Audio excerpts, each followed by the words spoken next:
Hola a todos, mi nombre es Letlen Luciano. Bienvenidos a este video donde exploraremos el fascinante mundo de los materiales y su relación con la electricidad. Hoy aprenderemos sobre los diferentes materiales que usamos en nuestra vida diaria y cómo sus propiedades eléctricas lo hacen útiles en distintas aplicaciones. Empezaremos por la clasificación de los materiales según su comportamiento eléctrico. 1. Los materiales conductores. Origen y constitución. Los materiales conductores, como el cobre y el aluminio, provienen de minerales en la tierra. El cobre, por ejemplo, se extrae de minerales como la calcopirita y luego se somete a procesos de fundición y refinamiento para obtenerlo en forma pura.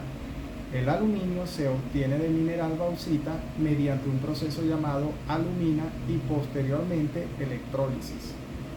Las propiedades eléctricas de estos materiales tienen una baja resistencia eléctrica, lo que significa que permiten que la corriente eléctrica pase fácilmente a través de ellos.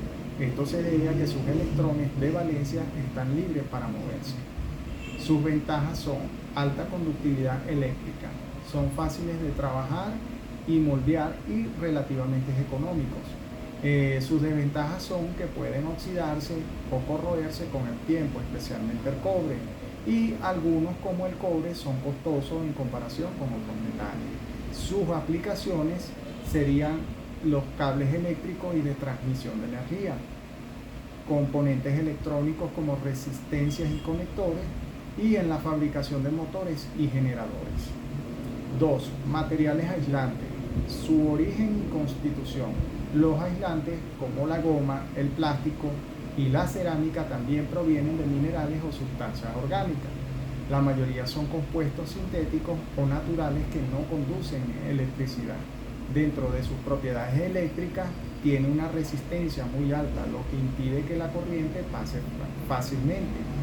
Sus electrones están fuertemente ligados a sus átomos, por lo que no se mueven libremente. Sus ventajas son que protegen contra la descarga eléctrica, también que son útiles para recubrir cables y componentes eléctricos, y las resistencias al calor y a la humedad en muchos casos. Sus desventajas son que pueden deteriorarse con el tiempo o por exposición a altas temperaturas. No conduce electricidad, por lo que no sirven para transmitir corriente. Y dentro de sus aplicaciones tenemos el aislamiento del cable y componentes eléctricos, carcasas de aparatos electrónicos y materiales electrodomésticos y equipos de fabricación. Tercero, tenemos los materiales semiconductores. Su origen y constitución. Los semiconductores, como el silicio y el germanio, provienen de minerales como la arena, el silicio o el mineral de germanio. El silicio en particular es la más utilizada en la industria electrónica. Dentro de sus propiedades eléctricas, tienen una conductividad entre la de los conductores y los aislantes. Su capacidad de conducir electricidad puede ser controlada mediante procesos llamados dopaje, que añaden pequeñas cantidades de otros elementos. Sus ventajas son que permiten controlar el flujo de electricidad y que son la base de todos los dispositivos electrónicos modernos como transistores y diodos. Sus desventajas son que requieren procesos complejos de fabricación y son sensibles a la temperatura y a la humedad. Esta clasificación se basa en la teoría de bandas, que surgen de la mecánica cuántica y la teoría de los orbitales moleculares. Estas teorías postulan la existencia de dos bandas de energía: banda de valencia, que es la que es ocupada por los electrones de valencia de los átomos, y banda de conducción, que es ocupada por los electrones libres, que son los responsables de la conducción eléctrica.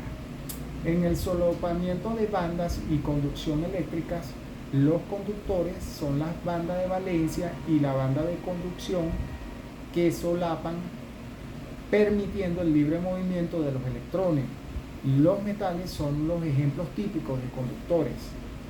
Dentro de los semiconductores y aislantes, las bandas de valencia y conducción no se solapan, existiendo una banda prohibida intermedia donde los electrones no pueden existir.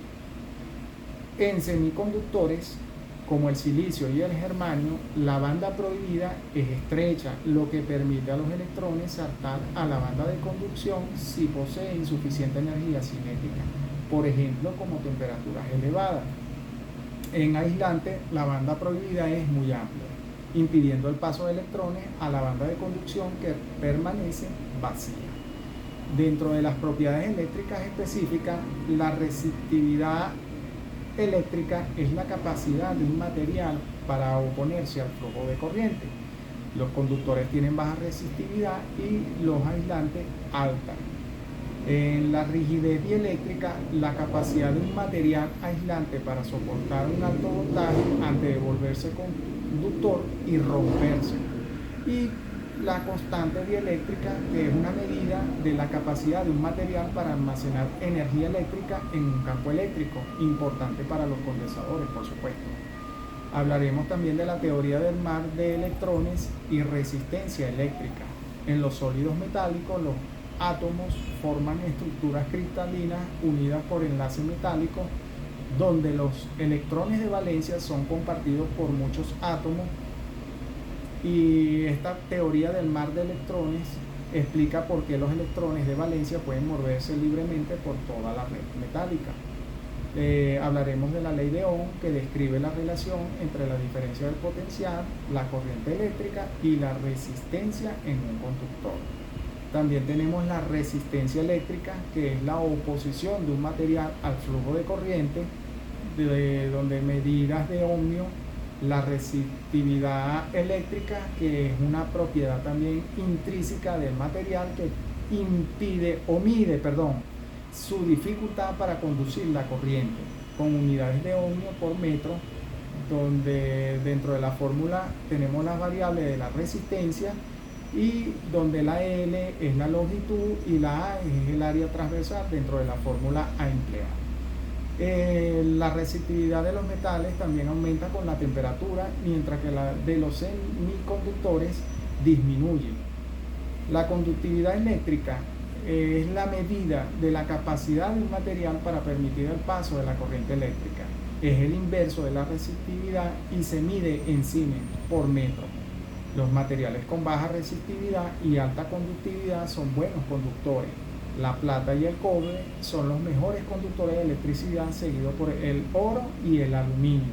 El grafito es un buen conductor, mientras que el germanio y el silicio son semiconductores.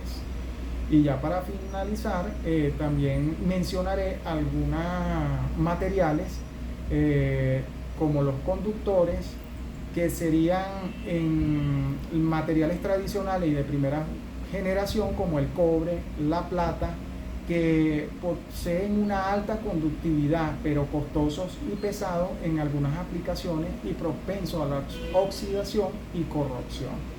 Después de los materiales avanzados, que son de última generación, hablaré de aleaciones de cobre, aluminio con aditivos que tienen menos peso, mayor resistencia mecánica, mejor resistencia a la corrosión y optimización de costos. También hablaremos de los semiconductores, donde antes, que eran materiales tradicionales y de primera generación, tenemos al silicio y germanio puro, que estos tienen un control muy limitado sobre la conductividad y requieren condiciones de dopado y temperatura muy específicos, tamaños de componente grandes.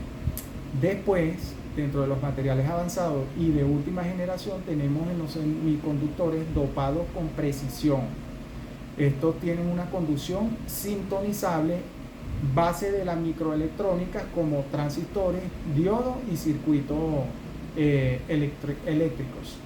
Dentro de los materiales aislantes, tenemos que antes los materiales tradicionales de primera generación, como lo son la madera, el vidrio, la cerámica, estos poseen buen aislamiento, pero frágiles, pesados y muy limitados en resistencia a altas temperaturas y esfuerzos mecánicos. Tenemos también como el caucho natural, con propiedades dieléctricas aceptables, pero con limitaciones en estabilidad térmica y química. Y después de los materiales avanzados de última generación, tenemos los polímeros de ingeniería, que tienen excelente rigidez dieléctrica, alta resistencia mecánica estabilidad térmica y química.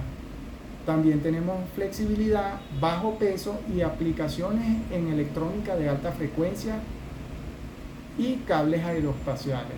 También otro material serían los poliméricos, que antes de materiales tradicionales de primera generación tenemos a los plásticos termoestables y termoplásticos, amplia gama de usos, pero con limitaciones en resistencia a altas temperaturas, durabilidad, conductividad y problemas de reciclabilidad.